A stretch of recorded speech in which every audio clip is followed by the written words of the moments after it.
Serbiya prezidenti Aleksandr Vučić gələn ay qələbə paradında iştirak etmək üçün Rusiyaya gedərsə, ölkənin Avropa İttifaqına üzvlük prosesi bloklana bilər. Rusiya paytaxtında baş tutacaq parad yaxınlaşdıqca Avropa rəsmiləri arasında eyni fikri bölüşənlərin sayı da artmaqdadır. Avropa İttifaqının xarici əlaqələr və təhlükəsizlik siyasəti üzrə ali nümayəndəsi Kaja Kallas qeyd edib ki, onlar ittifaqa namizəd heç bir ölkə liderinin mayın 9-da Moskvada keçiriləcək tədbirlərdə iştirak etməsini istəmir. Estoniya Xarici İşlər Nazirliyinin katibi Jonathan Vseviov Serbiyaya xəbərdarlıq edib. Bildirib ki, biz Vučićin bu qərarının əvəzini ödəyəcəyini başa düşməsindən əmin olmalıyıq. Estoniyalı diplomatın fikrincə nəticə ondan ibarətdir ki, əgər Serbiya lideri Rusiya paytaxtına gedərsə, ölkəsi Avropa İttifaqına daxil olmayacaq. Vučićə Baltikyanı ölkələrdən də xəbərdarlıq edilib. Latviyanın Xarici İşlər Naziri Bayba Braji bloka üzv ölkələrin Serbiya rəsmilərinə Rusiyada qələbə paradına qatılmamaqla bağlı ciddi təlimatlar verib. Avropa İttifaqı yeni geosiyasi nizama uyğunlaşmağa çalışır. İttifaq zəif görünmək istəmədiyi üçün yaxın coğrafiyada yerləşən ölkələrin Rusiya ilə münasibətlərinin güclənməsinə qarşıdır. Amma Avropa İttifaqının namizədlik prosesinin uzatması Balkan yarımadası ölkələrinin alternativ tərəfdaşlığına yönəlməsinə səbəb olur. Digər tərəfdən İttifaq həmin dövlətləri də itirmək istəmir və öz təsir dairəsində saxlamağa çalışır.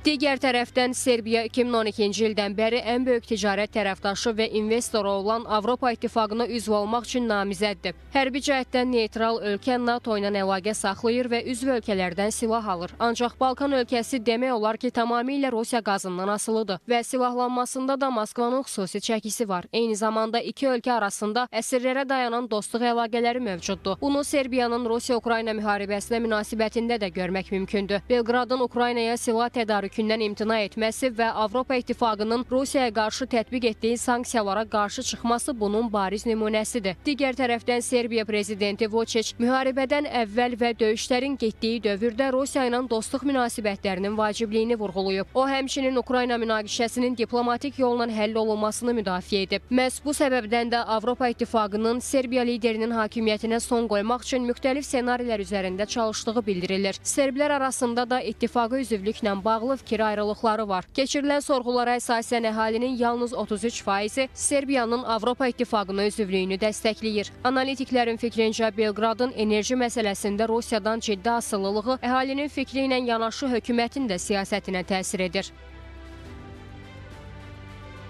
Serbiya Avropa İttifaqına üzv olmaq istəyir. Amma onun Rusiyadan asılı olan təbii qaz ehtiyacını nəzərə almaq lazımdır. Əslində, Belqrad üçün üzvlük prosesinin uzadılması müsbət hal kimi də qiymətləndirilə bilər.